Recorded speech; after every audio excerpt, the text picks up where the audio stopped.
All right.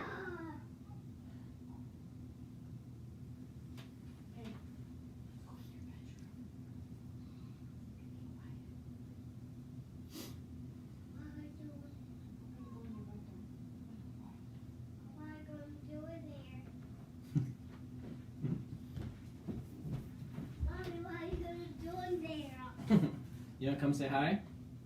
Hi, everybody. Come here. Come sit here. What do you got? Banana? Minnie. Oh, you got a nana? You're crazy. Say hi, everybody. Hi, everybody. Say love you, everybody. Love you, everybody. Say bye-bye, everybody. Bye-bye, everybody. All right, go play in your room while Daddy does a devotion. Have fun. Come on, Belly. Okay, let me see. I gotta. Everything is different.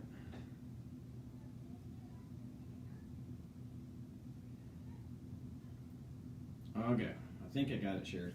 So as you can see, I'll move to the side. My backdrop is different. So we are officially in our rental house. I won't say all moved in. All of our stuff is here, but we are not moved in. Moved in is situated and put away, and we are not that. We have boxes everywhere. I don't know. You can kind of see boxes over there. So it's been crazy. We started moving basically last Friday, and it's been crazy. So our dryer that we had here died, so I had to go hit Facebook Marketplace and found a dryer and had to install that today so we could actually do laundry. It's been crazy. On top of working like 6 days a week and all that good stuff. So life has been crazy, but we're getting there. Challenge accepted. Moving forward, trying to be productive. So that's what we're doing. All right. Well, I am excited for tonight. Pastor Ed sent me a message a little while ago, and last week, beginning of the week, and said, "Hey, what do you think about doing the Purpose-Driven Life book by Rick Warren for starting to do our devotionals?" Because we've been talking about changing up devotionals, and we've been doing it basically the same way since before the pandemic, or right when the pandemic started, obviously. So like a year and a half or so, a while. And so we thought, it's probably time to change it up, do something a little different. So we went to the one night a week thing, Thursday night. So obviously this is the first night we've had it this week. But then we wanted to do something different, a little different content, a little different, some different word for you. And so he said, "Hey, what do you think about doing the Purpose-Driven Life book?" It's one of my favorite books, if not my favorite book. I think I had shared this before. Like I reread this book once a year, usually in the fall. I sit down and I go through this book and reread it and just kind of try to re-glean, re-pull new stuff out, or try to remind myself of the old stuff that I thought was so good. I actually had to get a new book because my old book had so much writing and stuff in it that for me to kind of read it to you guys or whatever, it was so marked up. I got another one. So this is the version of the book that I have. This is the newer, updated version. There is an older book that is more of like a purple or violet or something cover. This book originally was written like 20 years ago or something crazy. So he rewrote it, re-released it. So this is the newer version. It has updated content in it. It has QR codes, if you know what a QR code is. It has QR codes at the end of each chapter, or in each chapter, embedded in each chapter, so that you can get additional content. He has like a 40 to 50 minute sermon that goes along with each day. So you can like get on the QR code and it'll take you to a link, and you can watch an additional sermon from him or different teaching from him on it. So there's a lot of good content. There's a thing in the back. It has discussion questions. It has a glossary. It has all kinds of different things in it that are additional content that the original book didn't have. And so I would highly recommend getting this white one. It says right on there, "What on earth are we here for?" Purpose-Driven Life. Expanded version. It says down here by Rick Warren. I would suggest getting this one. The other one's good, but this one just has the additional content in it. I looked on Amazon just a little while ago before I got on here, And it looks like you can get the hardcover version, which is what this is. I prefer hardcover. That's just me. You can get a soft covered one too. But I think somewhere between $10 and $20, depending on where you get it, how you buy it, you can get your version of this book. So I would suggest that you get it, because we're going to go through this for like the next 5 or 6 weeks. We are in our sermon series on our Sunday mornings at Westside, talking about revival. So we started 2 weeks ago, and so we've had 2 sermons, and we're going to do that for the next 4 or 5 weeks leading up to our big revival weekend coming up in the middle of November. So Ed thought, what a good idea. Why don't we roll out this purpose-driven life book? Basically, we can do it every Thursday night, and we can kind of cover the content for the week, and that will lead us right up to our time of revival and our preaching series. So it kind of all felt like it fit together really well. And so kind of what I'm doing tonight is just kind of giving you an introduction to the book, just kind of get you guys excited for it and kind of figure out how we're going to do it and all that stuff. So in the book, it's a 40-day, it's designed to be read each day. It calls it a 40-day spiritual journey. So, and then there's 2 additional days. So basically there's 6 weeks of 7 days. So that 6 times 7 is 42. So there's six weeks of like 7 days. So that'll lead us right up to that. So I'm going to do this week. Tim's going to do the following week. Pastor Ed will do the following week, and then so on and so forth. So if you get the book and you read through and do it each day, so then when Thursday comes and we kind of recap it and go over what we liked and talk about it and do all that, you will have a good idea of what we're talking about, and you'll have experienced the book.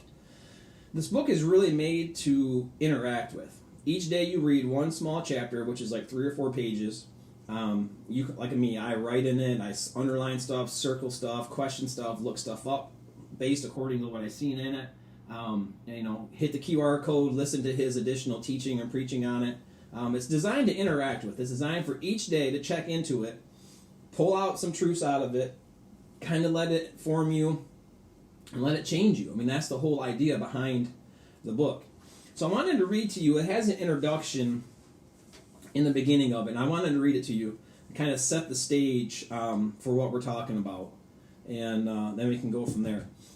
So he starts by saying this is a journey with purpose, getting the most from this book, getting the most from this teaching. It says, this is more than a book. It is a guide to a 40-day spiritual journey that will enable you to discover the answer to life's most important question. What on earth am I here for? By the end of this journey, you will know what God's purpose for your life and will understand the big picture, how all the pieces of your life fit together. Having this perspective will reduce your stress, simplify your decisions, increase your satisfaction, and most importantly, prepare you for eternity. So he's kind of setting the stage with those things. Reduce your stress, simplify decisions, increase satisfaction, and prepare you for eternity.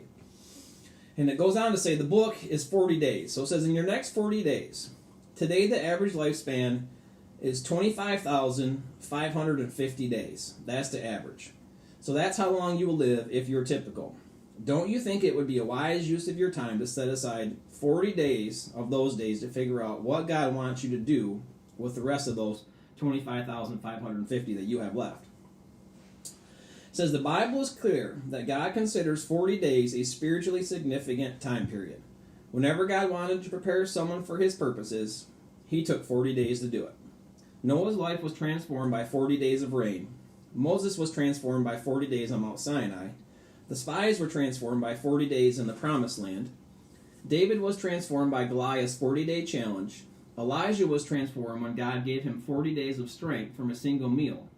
The entire city of Nineveh was transformed when God gave the people 40 days to change. That one I thought was really interesting because we're in the process of talking about revival. And if you read on the story of Nineveh, or if you know the story of Nineveh, that really pretty much is a story of revival for the Ninevites in the town of Nineveh. So the entire city of Nineveh was transformed when God gave the people 40 days to change. So I just thought that was pretty cool. It says Jesus was empowered by 40 days in the wilderness, and the disciples were transformed by 40 days with Jesus after his resurrection. The next 40 days will transform your life. This book is divided into 40 brief chapters plus the 2 bonus chapters. So that's what I was telling you about.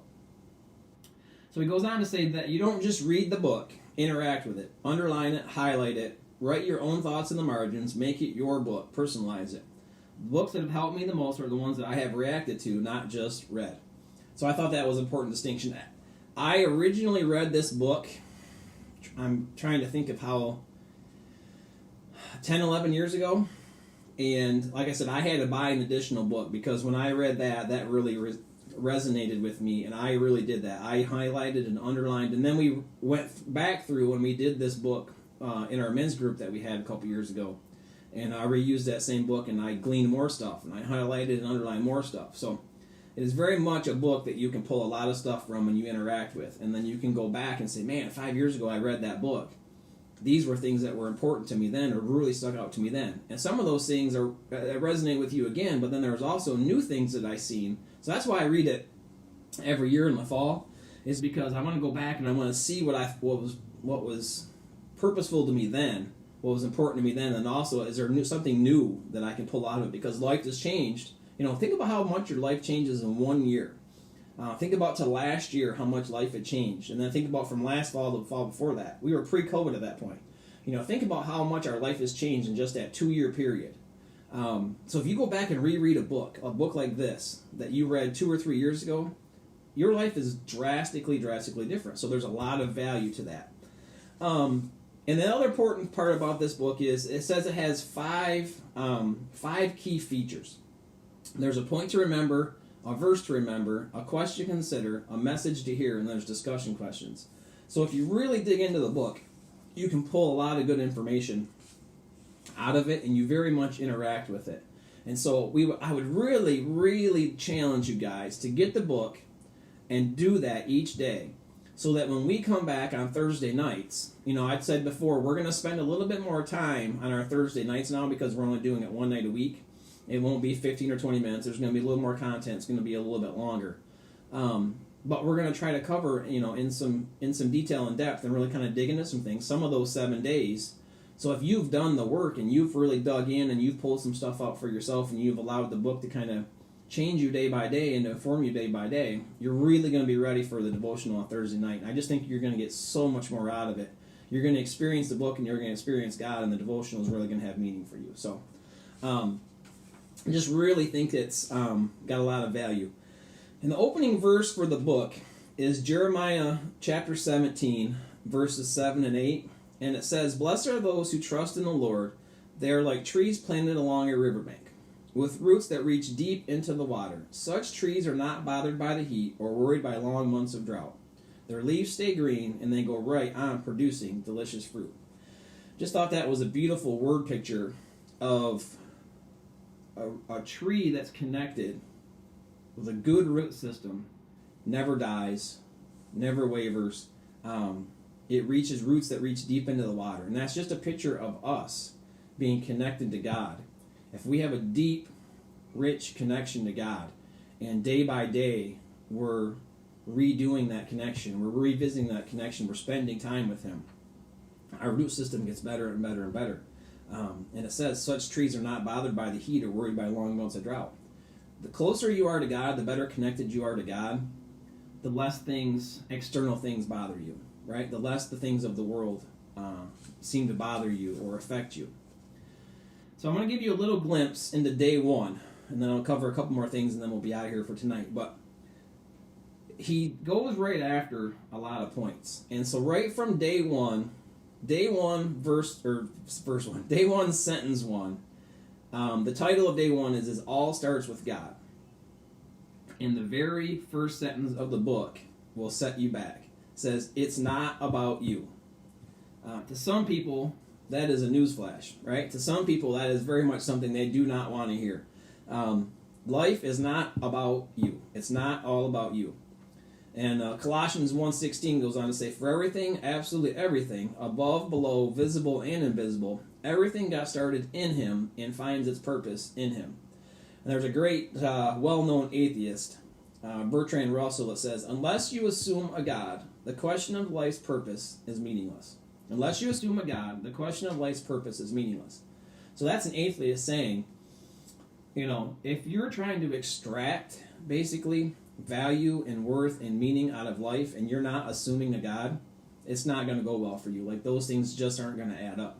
People get eternally frustrated by trying to live a life and not assuming a God. So now what you assume about God could be different, and then how you think about that changes your reality of heaven and hell and all those things. But make no mistake, the Bible's clear. We are all built for eternity, and everybody spends their eternity after life here on earth in one of two places. And so what you do with God, what you do with his son Jesus, and who you think he is and how you respond to that, has everything to do with your ultimate destiny in your eternity, whether you spend it in heaven or in hell. So it's a very important thing. But the idea is, if you've heard me speak, I say this all the time, and I say this all the time too, is this book has really informed me, and this book is very foundational in some of the ways that I think and some of the ways that I process stuff and how I just think about the world and how I think about religion and faith and all those things. And this is very much a key component of all of that for me. Like, this is one of my baseline filters, I feel like, is it's not all about you. And the idea of that you were designed, you were created, you were built by God for his purpose. You didn't design yourself. You didn't create yourself. You didn't pick when you were born, where you were born, how you were born, who your parents were, any of those things. You didn't pick any of those things. You're not in control of any of that. So to think that you're all of a sudden in control of everything that goes on since then is kind of foolish to me. But just go back to the very start. You didn't design, or you didn't think of, or you didn't create yourself. So just start with that, right? So he goes on to say, the purpose of your life is far greater than your own personal fulfillment, your peace of mind, or even your happiness. It's far greater than your family, your career, or even your wildest dreams and ambitions. If you want to know why you were placed on this planet, you must begin with God. You were born by his purpose and for his purpose. The search for purpose of life has puzzled people for thousands of years. That's because we typically begin at the wrong starting point, and that's ourselves. We ask self-centered questions like, what do I want? What should I be? What are my goals? What are my ambitions? What are my dreams? And what is my future? By focusing on ourselves, we never reveal our life's purpose. The Bible says, it is God who directs the lives of his creatures. Everyone's life is in his power. So as we head towards, we're in our series of revival. I just wanted to kind of give you a quick glimpse of, as we're kind of introducing this book, there's an opening section that says, what on earth am I here for? And then there's 5 purposes that are built into the book. Purpose 1 is you were planned for God's pleasure. Purpose 2 is you were formed for God's family. Purpose 3 is you were created to become like Christ. Purpose 4 is you were shaped for serving God. And then purpose 5 is you were made for a mission. So it's broke up into 6 sections of 7 days, and that's how we get to the 42 days. But it fits so perfectly. If you look at it through the lens of we're in a section of, or we're in revival mode, kind of, we're in a revival sermon series. In the back of the book, there is a thing called Appendix 1, and it's discussion questions. And I just thought it went so well with this idea of revival, like it set the stage or it set the tone. These are the questions that it asks from the first section of the book. And if I think of it through the lens or through the mode of revival, it just kind of gives me a reset and kind of gives me a restarting point of, am I so caught up in some other stuff that I'm not really experiencing God? And we're not ever going to get to a revival if we personally aren't experiencing God in a very real and very challenging way. And so the questions that he asked are this. It says, what do you think are implications of the very first sentence of the book? That it's not about you. You know, like I said before, like that's going to set a lot of people back, right? Because a lot of people live in this mode or this mindset that really my life and everything that goes on is just all about me. And the more you think that, the more frustrated you're going to be with life. Because it's not all about you. That's not why you were designed. That's not why you were built and created. So the second one is, what do you feel most people's lives are driven by? And then, what has been the driving force in your life? Up to this point, what image or metaphor has best described your life? Is it a race? Is it a circus? Or is it something else? If everyone understood that life on earth is really preparation for eternity, how would we act differently? And I think that was maybe the question that most resonated with me when I was thinking of it through this revival lens is, I think, if I'm being honest, and there's even times, if we're honest, if everyone understood that life on earth is really preparation for eternity, how would we look different? I think if we get a good grasp of that, that could set the stage or set the course for some people to really enter into this revival mode, or really into this revival mindset of, okay, I've been living this way. I don't just need a change. I need a revival. I need a wholesale difference in the way that I'm looking at things and how I'm responding to things and how I'm just my core, how I'm thinking of things, right? And it says, why do people get attached to, what do people get attached to on earth that keeps them from living for God's purposes? And what have you been attached to that could keep you from living for God's purposes? So it's people, it's places, it's things, it's material possessions. It's a mindset, very much a mindset. And so I love this book because as you walk through, each day kind of builds on the next day. So you read day 1, and you read day 2, and you read day 3, and so on and so forth. But as you dig into this book, it really starts laying the foundation and the groundwork for some great just theological points, but also how we should be looking at life. Like day 1, I told you, is it all starts with God. Day 2 is you are not an accident. So he lays out, it's not all about you. And here's why. Because you're not an accident. Because God chose you, right?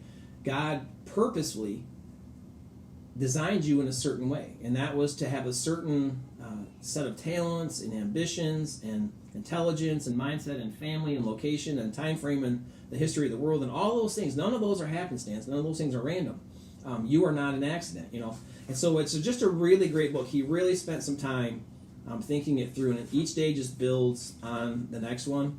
And by the time you get to the end of the 40 and 42nd day, you just have a great launching point, I feel like, for a personal revival.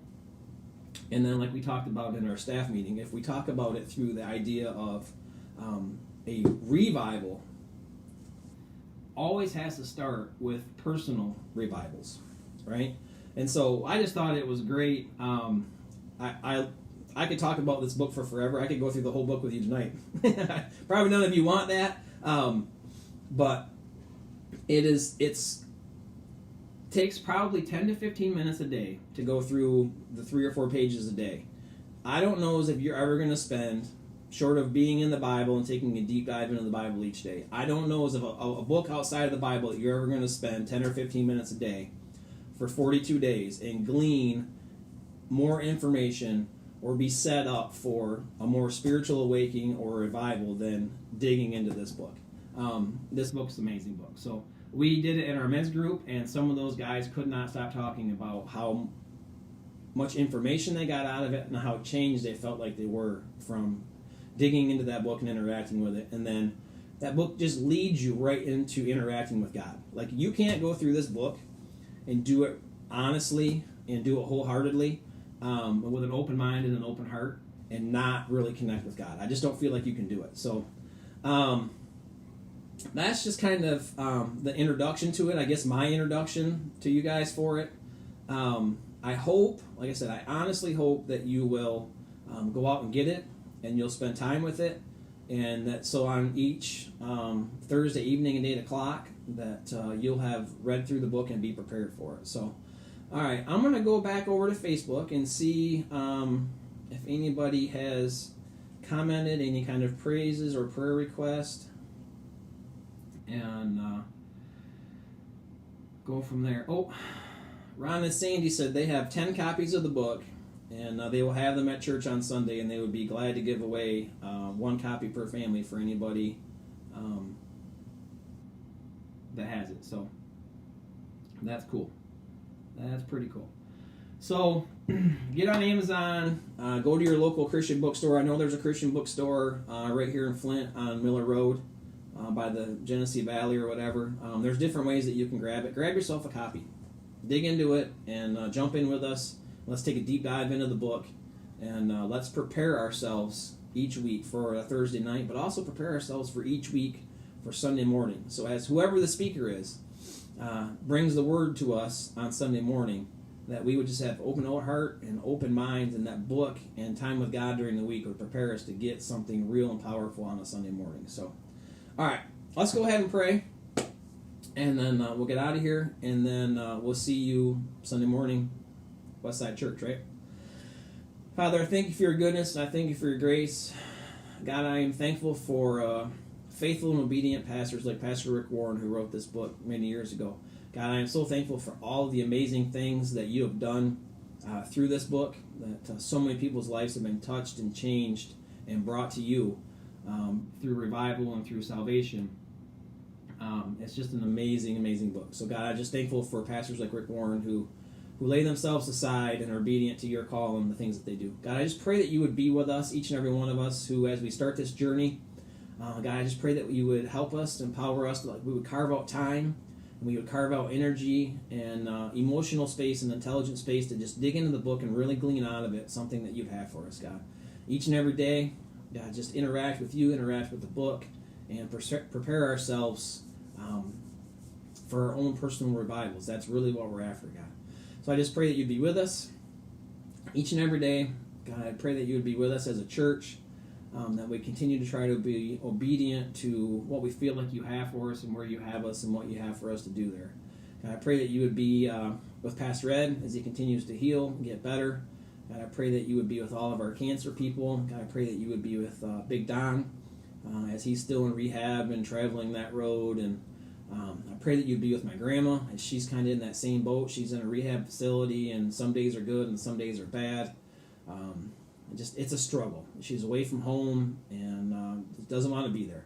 And so God, I just pray that you would be with all of them. I pray that you would be with the Lamberts as they're traveling down the road with COVID and different things. God, I just pray that you would heal them and protect them from that. And I pray that you'd be with Mark Brown and Camille and all those folks that are traveling that cancer road. God, I just pray that you would be with our church. You would open our hearts. You would open our minds. You would open our spirits, God, to what you'd have for us. God, revival in us starts with you. And God, so I just pray that we would be open and obedient to what you'd have for us and all those things. So, God, we love you and we thank you. We're thankful for your Son, Jesus, and salvation through the work that he did on the cross. In Jesus' name I pray. Amen. All right, guys. Appreciate it. Hope you have a good night. We'll see you Sunday morning. Remember, life groups, Westside, 5090 West Pasadena, right? Life groups, 9:30 in the morning, and then worship service at 10:45. I hope to see you there. It's going to be a great week. We have a special guest speaker, Mike Durbin, who is from the State Association. He's a great speaker. I've heard him speak a few different times. Oh, you want to say bye-bye? Bye-bye, everybody. Okay, Ty, love you, everybody. Love you, everybody. All right, so we're all done. So what do we say when we're all done? We sing a song. We sing. We don't. Daddy doesn't sing songs. We just say, "We love you. God bless you. Peace out." You say that? All right. Yeah. All right. Have a good night, everybody. Hopefully.